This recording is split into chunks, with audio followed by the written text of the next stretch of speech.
Hello friends, welcome to the galaxy of geometrics. जैसे कि हमने प्रीवियस लेक्चर में स्टार्ट किया था कि स्पेशल डेटा स्ट्रक्चर के टाइप्स देखे थे, ठीक है, जो कि टोपोलॉजिकल के बेस पे हम पढ़ रहे थे। तो टाइगर के बारे में हमने देखा था प्रीवियस क्लास में। आज हम कवरेज डेटा स्ट्रक्चर के बारे में समझेंगे, ठीक है। और उसके बाद एक डीबीएमएस का जो बेसिक इंट्रोडक्शन रहेगा उसको हम समझेंगे, ठीक है। डीबीएमएस मतलब डेटाबेस मैनेजमेंट सिस्टम। जैसा कि हमें पता है जीआईएस जो है वो लार्ज अमाउंट में स्पेशल डेटा को स्टोर भी करता है, मैनेज भी करता है और फिर उसको प्रोसेस भी करता है। तो उसके लिए एक मैनेजमेंट सिस्टम चाहिए होता है जिसको हम डीबीएमएस डेटाबेस मैनेजमेंट सिस्टम कहते हैं, जिसकी टाइप्स हम नेक्स्ट यूनिट के अंदर पढ़ेंगे। तो आज हम सबसे पहले कवरेज डेटा स्ट्रक्चर को कवर करेंगे, उसके बाद हम डीबीएमएस के बारे में देखेंगे, ठीक है।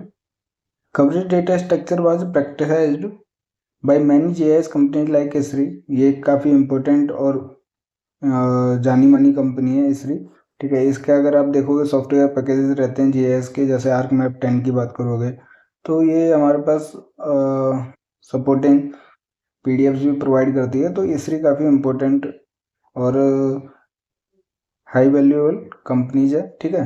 तो in the software package in 1980 to separate GIS from CAD, हमने देखा होगा कंप्यूटर एडेड डिजाइन। तो उससे डिफरेंट करने के लिए हमारे पास कवरेज डेटा स्ट्रक्चर को यूज किया गया जीआईएस कंपनी में। जीआईएस कंपनीज जो होती हैं जैसे इसरी हो गया, उसमें जीआईएस सॉफ्टवेयर के अंदर ये coverage data structure is topology based vector data structure that can be A point, line और पॉलीगन कवरेज। तो ये एक वेक्टर डेटा की तरह ही है coverage data structure. Point, line और पॉलीगन से हमारे पास ऑब्जेक्ट्स को रिप्रेजेंट किया जाता है, ठीक है। ये point is a simple special entity which can be represented with topology.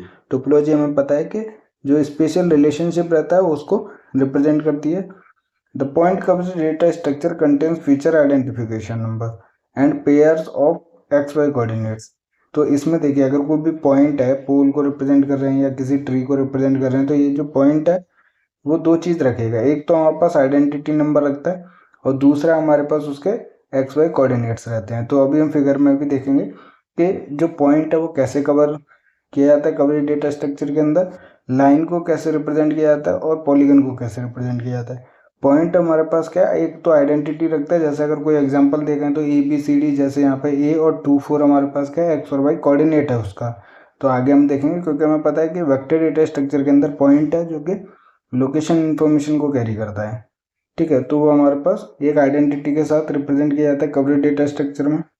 दूसरा हमारे पास लाइन कवरेज है, वो हम फिगर में देखेंगे। जैसे कि लाइन है, हमें पता है कि एक स्टार्टिंग पॉइंट रहता है, एक हमारे पास एंड पॉइंट रहता है हमारे पास, ठीक है। और बीच में जो रहेंगे, जैसे ये तो नोड्स हो गए हमारे पास, एफ नोड हो गया, टी नोड हो गया, ठीक है। जहाँ से स्टार्ट हो रहा है एफ नोड हो गया और जहाँ पे एंड हो रहा है वो टी नोड हो गया। उसके बीच में अगर लाइन कहीं पर भी रिप्रेजेंट कर रही है तो वो क्या हमारे पास वर्टिसाइज कहलाता है। जो भी हमारे पास फर्स्ट और लास्ट पॉइंट से बीच में जो भी पॉइंट्स रहेंगे वो हमारे पास वर्टिसाइज कहलाते हैं, ठीक है। तो आर्क नोड लिस्ट जो रहती है वो रिप्रेजेंट करती है x y coordinates of the nodes and the other point जो होते हैं वो vertices that generate each arc. तो जो भी हमारे पास लाइन दूसरी ब्रेकआउट होती है, बीच में जो पॉइंट्स होते हैं वो हमारे पास वर्टिसेस कहलाते हैं। जो फर्स्ट और लास्ट पॉइंट होता है वो नोड कहलाता है। फर्स्ट वाला जहाँ से स्टार्ट हो रहा है वो एफ नोड है और जहाँ पे एंड होता है वो टी नोड है, ठीक है। तो एग्जाम्पल देखते हैं। Arc C consist of 3 line segments comprising F node at 7 2 and the T node at 2 6 and vertices at 5 2, ठीक है। तो इसका फिगर देख ही लेते हैं। जैसे कि हमारे पास ये क्या है, पॉइंट कवरेज डेटा स्ट्रक्चर है। इसमें आप ए बी सी आइडेंटिटी है और इन सभी के क्या कोऑर्डिनेट इन्फॉर्मेशन रहेगी हमारे पास। पॉइंट कवरेज डेटा स्ट्रक्चर के अंदर क्या कोऑर्डिनेट इन्फॉर्मेशन और आइडेंटिटी रहती है। तो ए की जो आइडेंटिटी है वो है 2 4 4 6 9 2। तो पॉइंट डेटा स्ट्रक्चर के अंदर हमारे पास आइडेंटिटी है और कोऑर्डिनेट है। लाइन की बात कर रहे थे हमारे पास, तो एफ नोड रहेगा हमारे पास जहाँ से लाइन स्टार्ट हो रही है और टी नोड रहेगा जहाँ पे एंड हो रही है। अगर हम ए आर्क की बात करते हैं तो एफ नोड क्या है हमारे पास 1 है और टी नोड हमारे पास 2 है, मतलब ये लाइन ऐसे मूव कर रही है। उसके बाद बी की बात करते हैं 2 से 3 है और सी की बात करते हैं हमारे पास तो ये 3 से 4 है। बट इसमें देखना है आपको कि सी जो है वो हमारे पास दो वर्टिसेज रखती है, एक ये वर्टिसेज है और एक ये वर्टिसेज है हमारे पास, जिनके कोऑर्डिनेट की इन्फॉर्मेशन आपको मिल जाएगी। क्योंकि ये जो आर्क है या फिर लाइन है वो पॉइंट से बन रही है और पॉइंट के हमारे पास वर्टिसेज अवेलेबल रहते हैं, मीन सॉरी कोऑर्डिनेट्स अवेलेबल रहते हैं हमारे पास, ठीक है। तो यहाँ पे आप देख सकते हो कि पॉइंट का तो सिंपल एक आइडेंटिटी और कोऑर्डिनेट रहता है, लेकिन आर्क आईडी जो है वो हमारे पास एफ नोड और टी नोड की इन्फॉर्मेशन रखती है या फिर वर्टिसेस की इन्फॉर्मेशन रखती है, जो कि अल्टीमेटली एंड में क्या है हमारे पास कोऑर्डिनेट इन्फॉर्मेशन कैरी करते हैं। ठीक है, अगर हम सी आर्क की बात करते हैं जो कि 3 to 4 है, तो 3 और 4 के कोऑर्डिनेट्स आपको देखने के लिए मिलेंगे। ठीक है, 7 2 और 2 6 है, लेकिन बीच में अगर आप देखोगे तो 2 वर्टिसेस देखने के लिए मिलेंगे जिनके कोऑर्डिनेट भी आपको अवेलेबल रहेंगे। ठीक है, बाकी आर्क आईडी ए की बात करते हैं तो सिर्फ एफ नोड और टी नोड है। बी की बात करते हैं तो 2 to 3 है, मतलब सिर्फ एफ नोड और टी नोड है हमारे पास। डी की बात करते हैं वो भी हमारे पास 4 to 2 है, जिसकी कोऑर्डिनेट इन्फॉर्मेशन सिर्फ एफ नोड और टी नोड रहेगा। वर्टिसेस जिसके अंदर अवेलेबल रहेंगे, जिस आर्क के अंदर, उनकी भी कोऑर्डिनेट इन्फॉर्मेशन अवेलेबल रहती है लाइन कवरेज डेटा स्ट्रक्चर के अंदर। इसके अलावा पॉलीगन डेटा स्ट्रक्चर है, पहले थ्योरी पार्ट पढ़ लेते हैं। ठीक है, तो जैसा कि हमने देखा कि आर्क जो है वो पॉइंट के साथ और हमारे पास जो भी नोड्स रहते हैं उनके साथ रिलेशनशिप रखता है। अब हम पॉलीगन की बात करते हैं तो फिगर में फिर से देखेंगे, जब हम पॉलीगन कवरेज डेटा स्ट्रक्चर देखेंगे तो वो हमारे पास रिलेशनशिप रखेगा between the polygons and arcs. ठीक है, तो arcs and their left and right polygon, तो उसका लेफ्ट पॉली कौन सा है, राइट पॉली कौन सा है, ये भी इंफॉर्मेशन रहेगी। और पॉलीगन से आर्क से बनेगा, और आर्क जो है वो वहाँ पर नोड्स की इन्फॉर्मेशन और वर्टिसेस की इन्फॉर्मेशन कैरी करते हैं। तो अल्टीमेटली जो है वो कोऑर्डिनेट इन्फॉर्मेशन पे जाती है हमारे पास। ठीक है, तो अगर कोई पॉलीगन की बात कर रहा है, कोई आर्क की बात कर रहा है, तो वो अल्टीमेटली हमारे पास नोड या फिर पॉइंट की बात करता है हमारे पास। ठीक है, क्योंकि स्मॉलेस्ट यूनिट समझ लीजिए आपके पॉइंट होता है जो कि कोऑर्डिनेट इन्फॉर्मेशन को कैरी करके चलता है। तो पॉलीगन अगर हम ए की बात करते हैं जो कि क्रिएट होगा हमारे पास ए बी जी एच और आई से। पॉलीगन सी जो है वो surrounded by polygon A is an isolated polygon and consist of only one arc, that is 8। O is the universal polygon which covers outside the map area. Arc A is a directed line from node 1 to node 2 and has polygon O as the polygon on the left and polygon A as the right polygon, क्योंकि left poly और right poly की भी information polygon coverage data structure के अंदर available रहती है। The common boundary between two polygons O and A is stored in the arc coordinate list once only and is not duplicated। तो इसमें duplicacy देखने के लिए नहीं मिलती है, ये चीज़ भी आपको याद रखनी है।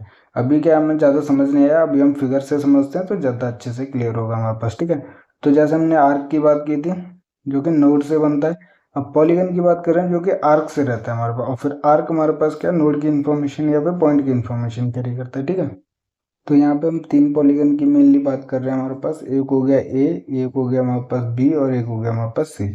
ठीक है, और ये हमारे पास ओ हो गया, यूनिवर्सल पॉलीगन हो गया। ठीक है, जो आउटर एरिया या मैप को कवर करता है। तो यहाँ पे देखिए अगर हमारे पास पॉलीगन आईडी की बात करते हैं, क्योंकि हर एक आर्क आईडी भी रहता है और हमारे पास पॉइंट की आईडी भी रहती है, वैसे ही हमारे पास पॉलीगन की आईडी भी रहती है। तो ए हो गया, बी हो गया, सी हो गया। अब पॉलीगन ए है हमारे पास, A B ji H I से बन रहा है हमारे पास। ठीक है, A B ji H I जो इसके अंदर है। ठीक है, उसके अलावा अगर बी की बात करते हैं हमारे पास तो C D E F G H से बन रहा है, और सी हमारे पास आई सिर्फ एक लाइन से रिप्रेजेंट कर रहे हैं, बीच में हमारे पास वर्टिसेस को रिप्रेजेंट किया गया है। तो अभी हम आगे आगे देखेंगे। तो सबसे पहले पॉलीगन आईडी हो गया, और उसके किस किस आर्क से बन रहा है उसकी आईडी हो गई यहाँ पर। और आर्क से हम किस पे जाएंगे, पॉइंट आईडी पे जाएंगे, और पॉइंट आईडी हमारे पास क्या कोऑर्डिनेट की इन्फॉर्मेशन कैरी करता है। ठीक है, अब आर्क आईडी जैसे ए हो गया, ए अगर हम बात करते हैं तो ए ये है हमारे पास 1 to 2 स्टार्ट हो रहा है। ठीक है, तो उसके कोऑर्डिनेट की इन्फॉर्मेशन आपको देखने के लिए मिलेगी। ठीक है, अगर वही हम आई की बात करते हैं तो आई में आपको दो फर्स्ट और लास्ट, मतलब कि एफ नोड और टी नोड, और बीच में जो है वो दो वर्टिसेस की इन्फॉर्मेशन भी देखने के लिए मिल रही है। ठीक है, इसीलिए हम कह रहे थे कि ये जो सी है ये एक ही है हमारे पास। तो इसमें ये दोनों अगर हम नोड मान रहे हैं तो ये दोनों हमारे पास वर्टिसेज है हमारे पास। ठीक है, जो कि एक ही आर्क है आई, जो कि सी पॉलीगन को कवर कर रही है। तो बेसिकली यही समझना है कि इसमें हर एक आर्क जो है वो सिर्फ एफ नोड और टी नोड पे बन रही है। उसके अलावा जो है सिंपल, जैसे हमने आर्क आईडी में देखा था, कोऑर्डिनेट इन्फॉर्मेशन नोड्स की कैरी करती है या फिर पॉइंट्स की कैरी करती है। ठीक है, सिमिलरली अगर आई की बात करते हैं तो उसमें दो हमारे पास नोड्स हैं और दो हमारे पास वर्टिसेज हैं, इसलिए 4 कोऑर्डिनेट इन्फॉर्मेशन हम इस आई आर्क आईडी के अंदर देखते हैं। ठीक है, अब इसमें लेफ्ट और राइट पॉलीगन भी रहता है। अगर हम सिंपली ए आर्क आईडी की बात करते हैं अगर हम, तो ए हमारे पास क्या 1 to 2 है, ठीक है। तो इसके लेफ्ट में ये रहेगा और राइट में ये रहेगा। तो राइट में हमारे पास ए पॉलीगन है और लेफ्ट में हमारे पास ओ है जो कि यूनिवर्सल है हमारे पास, ठीक है। तो यहाँ पे देखोगे आप लेफ्ट में ओ है और राइट में हमारे पास ए है। सिमिलरली आप हर एक आर्क आईडी का लेफ्ट और राइट पॉलीगन क्या है वो इन्फॉर्मेशन भी कैरी की जाती है यहाँ पर पॉलीगन कवरेज डेटा स्ट्रक्चर के अंदर। तो इसमें आप देखोगे सिंपल है, कोई पॉलीगन है हमारे पास, ठीक है। पॉलीगन से हमारे पास क्या है आर्क आईडी की इंफॉर्मेशन मिलेगी और आर्क आईडी से हमारे पास नोड या फिर वर्टिसेस जो होते हैं जिसको आप क्या कहेंगे पॉइंट की इंफॉर्मेशन या जो कोई भी कोऑर्डिनेट्स अवेलेबल रहते हैं उनकी इंफॉर्मेशन। लेकिन पॉलीगन के अंदर हमारे पास एक चीज़ और है, लेफ्ट पॉली और राइट पॉली की इंफॉर्मेशन भी अवेलेबल रहती है। वहीं अगर हम पॉइंट की बात करते हैं तो इसमें एक तो आईडी रहेगी हमारे पास और दूसरा हमारे पास कोऑर्डिनेट्स रहेंगे, ठीक है। और वहीं अगर हम आर्क आईडी की बात करते हैं या फिर आर्क की बात करते हैं तो वो हमारे पास नोड की बात इंफॉर्मेशन कैरी करता है जिसमें एक एफ नोड रहेगा और टी नोड रहेगा, बीच में हमारे पास वर्टिसेस रहेंगे जिनकी कोऑर्डिनेट इंफॉर्मेशन भी अवेलेबल रहती है हमारे पास, ठीक है। तो सिंपल सी चीज़ है, आपको एट द एंड जो अल्टीमेटली पहुंचना है वो हमारे पास नोड या फिर पॉइंट जो कि कोऑर्डिनेट इंफॉर्मेशन को कैरी करता है अलोंग विद द आइडेंटिटी, ठीक है। तो ये हमारे पास कवरेज डेटा स्ट्रक्चर है जो कि वेक्टर डेटा की तरह पॉइंट लाइन और पॉलीगन के अंदर रिप्रेजेंट करता है। उसको कैसे स्टोर करता है कैसे रिप्रेजेंट करता है वो चीज़ हमने देख ली अभी। तो ये हमारे पास टोपोलॉजिकल डेटा स्ट्रक्चर था। अगर हम नॉन टोपोलॉजिकल डेटा स्ट्रक्चर की बात करते हैं जो कि रिलेशनशिप को कैरी नहीं करता है हमारे पास, उनके बीच में जो भी डेटा अवेलेबल है उनके बीच में कोई रिलेशनशिप नहीं रहता, तो वो नॉन टोपोलॉजिकल डेटा स्ट्रक्चर होता है, ठीक है। तो टोपोलॉजिकल में हमने कवरेज डेटा स्ट्रक्चर देखा और टाइगर के बारे में प्रीवियस लेक्चर में देखा था। हम नॉन टोपोलॉजिकल डेटा स्ट्रक्चर देखते हैं। Vector data structure is common among GIS software is the CAD computer aided design data structure. Drawing exchange format रहता है वहाँ पर DXF is used in the CAD package. AutoCAD में अगर आप देखोगे तो डीएक्सएफ की फाइल रहती है जो कि उसका हमारे पास फॉर्मेट रहता है डेटा का, जो कि डेटा फाइल्स को ट्रांसफर करने के लिए यूज किया जाता है। DXF does not support topology and arrange the data as individual layer.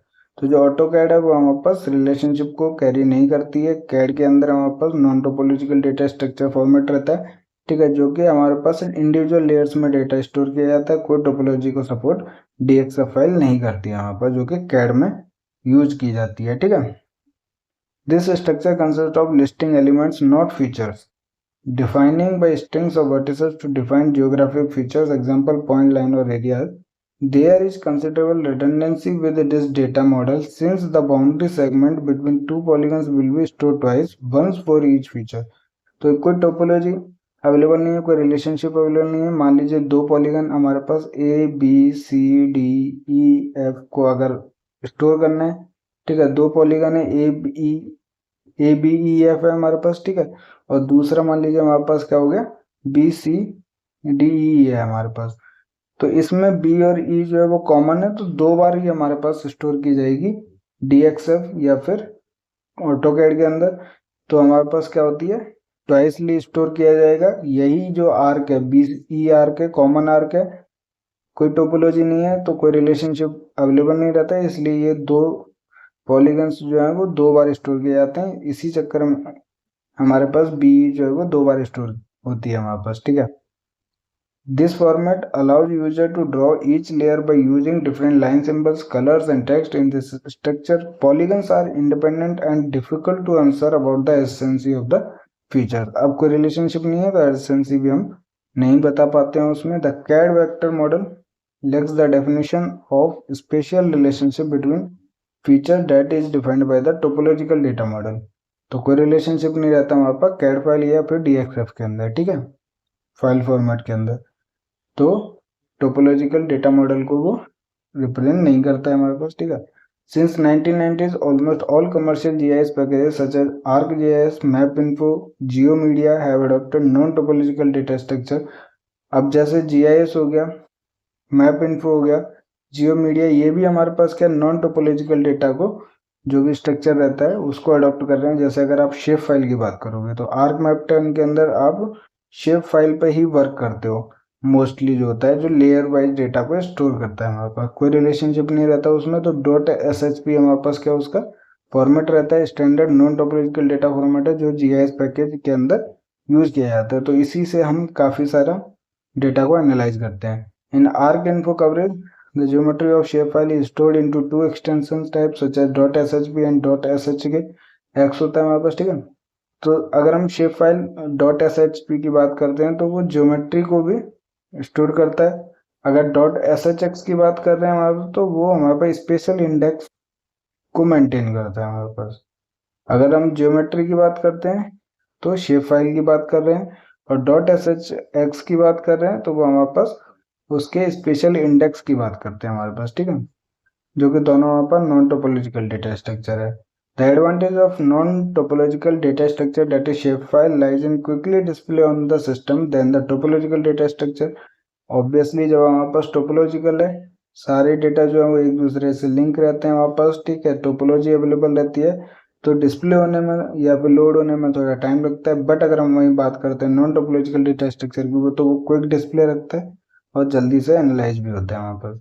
Many software packages such as ArcGIS, MapInfo uses the .shp file format। तो .shp पे आप वर्क करोगे जब आप GIS सॉफ्टवेयर को यूज करते हो। तो जैसा कि हमने शेप फाइल की बात की, .shp हमारे पास, ठीक है, कंप्राइजेस पॉइंट्स, एक पेयर रहता है XY कोऑर्डिनेट्स का, लाइंस जो है वो हमारे पास सीरीज ऑफ पॉइंट्स रहती है, और पॉलीगन्स जो रहता है वो हमारे पास सीरीज ऑफ लाइंस रहता है। तो जैसे मैंने आपको बताया कि पॉलीगन से आप आर्क पे जाइए और आर्क से हमारे पास पॉइंट या फिर नोट के साथ हमारे पास फाइंड आउट कोऑर्डिनेट्स के साथ हमारे पास इंफॉर्मेशन को कैरी करता है, ठीक है।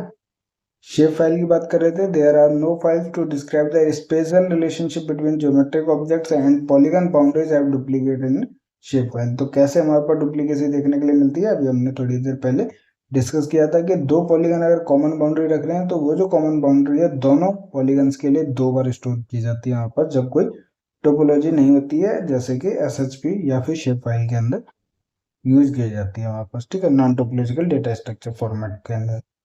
तो ये हमारे पास क्या था, डेटा स्ट्रक्चर की बात कर रहे थे। जैसे अब हम थोड़ा सा DBMS के बारे में देख लेते हैं। डेटाबेस मैनेजमेंट सिस्टम है, क्योंकि हमें पता है GIS जो है वो large amount of special data को स्टोर करता है और उसको मैनेज करता है, तो उसके लिए एक सिस्टम चाहिए होता है, उसी के बारे में देख लेते हैं। इसके टाइप्स वगैरह बहुत सारी चीज़ें हमारे पास DBMS की गेट एग्जाम में पूछी जाती हैं, जो आगे जाके हम कवर करने वाले हैं, ठीक है।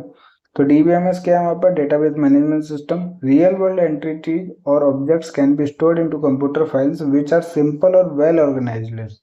जो भी स्टोर करना है हमारे पास डेटा को, वो वेल ऑर्गेनाइज होना चाहिए, उसके लिए हमारे पास एक सिस्टम की रिक्वायरमेंट रहती है। The data record in a file contains all the appropriate information for each entity. The data records may be of same or variable length। तो जो डेटा है वो हमारे पास सेम लेंथ का भी रह सकता है और डिफरेंट लेंथ का भी रह सकता है, ठीक है। Special databases contains many files with the data on related aspects of the same entities or other connected or linked together।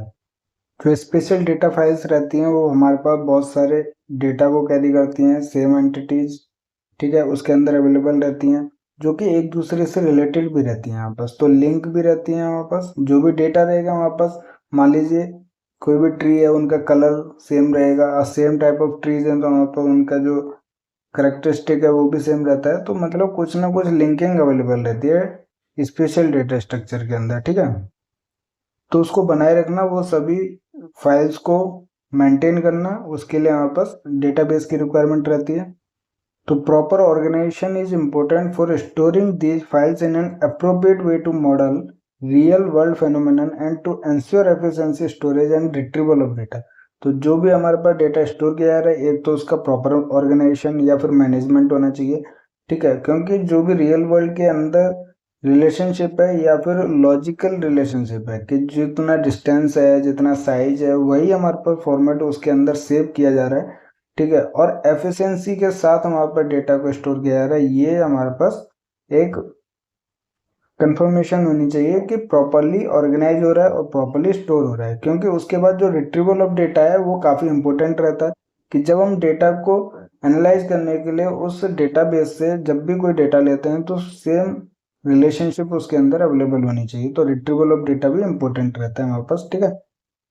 A software package designed to facilitate creation and maintenance of computerized database is called database management system। तो DBMS की हम बात कर रहे थे कि जो software package है जो हमारे पास फैसिलिटेट करता है इसी मेंटेनेंस को और क्रिएशन को, जिसको हम कहते हैं database management system means DBMS।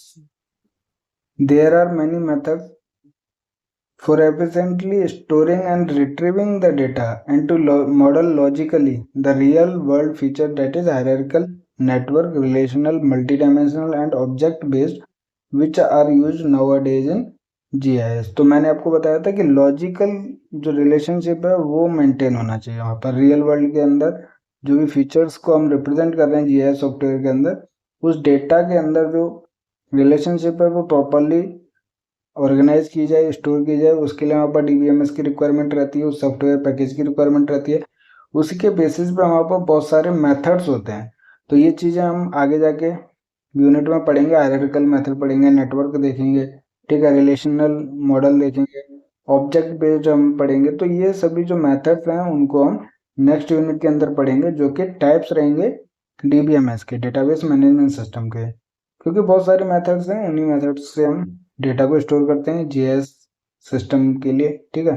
The fundamental objective of the DBMS is to make data quickly available to a multitude of users. तो जो रिट्रीवल ऑफ डेटा है उसके लिए यहाँ पर DBMS जो है मेन पर्पज रहता है वहाँ पर, कि जो फंडामेंटल ऑब्जेक्टिव रहता है DBMS का वो है to make data quickly available, means retrieval of data जो है वो काफ़ी ईजिली हो जाता है DBMS की हेल्प से, ठीक है। उसी के बेसिस पे हम वर्क करते हैं, एनालाइज करते हैं, डेटा को प्रोसेस करते हैं और फाइनली जो आउटपुट हमारे पास रिक्वायर्ड रहता है उसको फाइंड आउट करते हैं। The three primary facets of database integrity are protecting the existence of database against deletion and corruption. ये भी इंपॉर्टेंट है कि डेटा जो है वो डिलीट ना हो जाए, करप्ट ना हो जाए, उसके लिए भी प्रोटेक्ट करता है हमारे पास।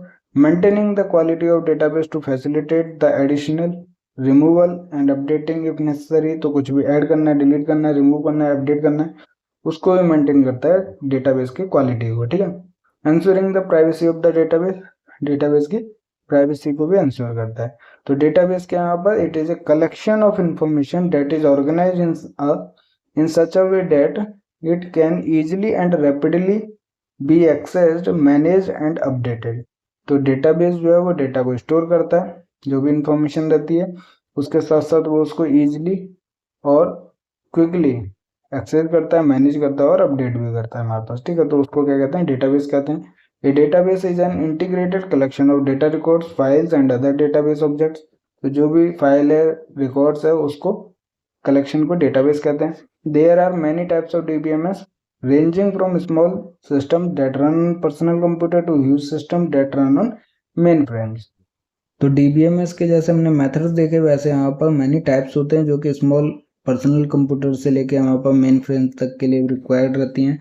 A DBMS is a data manager that manages data in databases and is usually an inherent part of a database product. For example, Microsoft Access in PC is a single or small group user DBMS। तो Microsoft Access जो है वो यहाँ पर एक type है DBMS का जो लार्ज अमाउंट ऑफ डेटा को स्टोर करता है और प्रॉपरली ऑर्गेनाइज करता है, ठीक है, जो कि रिट्रीवल ऑफ डेटा के लिए इजीली रहता है। The set of rules for constructing queries is known as query language. तो जब हमें डेटा के ऊपर कोई भी क्वेरी परफॉर्म करनी होती है तो वो एक लैंग्वेज रहती है, वो भी हम आगे देखेंगे कि क्या हमारे पास स्ट्रक्चर रहता है, SQL कहते हैं उसको, स्ट्रक्चर्ड क्वेरी लैंग्वेज, ठीक है। तो उसी टाइप से वहाँ पास डेटा के ऊपर क्वेरी परफॉर्म की जाती है, ठीक है। Different DBMS support different query languages, although there is a semi-standardized query language called SQL, structured query language, ठीक है। Microsoft MapPoint IBMS, Spatial Data Blade, Oracle Spatial are relational database management system having high-level programming interface which can be linked to access and manage the spatial data। तो DBMS के जो example है, Microsoft MapPoint हो गया, IBMS special data blade हो गया, Oracle special हो गया, और क्या यहाँ पर रिलेशनल डेटाबेस है। जैसे हमने मेथड्स ऑफ डेटाबेस की बात की थी, उसके अंदर हमने एक रिलेशनल डेटाबेस की देखा था, तो वही हमारे पास टाइप्स हैं, माइक्रोसॉफ्ट मैपपॉइंट और IBMS के स्पेशल डेटा ब्लेड। ये सभी एग्जाम्पल हैं यहाँ पर रिलेशनल डेटाबेस के, जो हाई लेवल के प्रोग्राम को जो भी इंटरफेस रहता है उसको लिंक करते हैं डेटा को और मैनेज करते हैं वापस जो भी स्पेशल डेटा अवेलेबल रहता है, ठीक है। Many JS utilize the DBMS as part of their system because of the capability to handle data explicitly. The hierarchical network, relational, multidimensional and object-oriented data structure जो कि non-spatial data structure database models है are often used in spatial information system। तो इसके जो types हैं वहाँ पर DBMS के वो हम आगे जाके कवर करने वाले हैं। मेन हमें समझना था कि DBMS है क्या, वो चीज़ हमने आज के लेक्चर में कवर की हुई है, ठीक है। तो अगर वीडियो पसंद आया तो लाइक कीजिए, दोस्तों के साथ शेयर कीजिए और चैनल को सब्सक्राइब कीजिए। और कोई भी छोटा सा डाउट भी हो तो हमें कमेंट जरूर कीजिए, वीडियो के ऊपर कमेंट कीजिए या फिर हमारे साथ टेलीग्राम और व्हाट्सएप चैनल पर जुड़िए जिस पर आप मैसेज कर सकते हैं, अपने डाउट्स क्लियर कर सकते हैं, ठीक है। जिसका लिंक जो आपको वीडियो के डिस्क्रिप्शन में मिल जाएगा। तो अपनी पढ़ाई करते रहिए, तैयारी करते रहिए, हंसते रहिए, मुस्कुराते रहिए, खुश रहिए। मिलते हैं नेक्स्ट लेक्चर में। Thank you.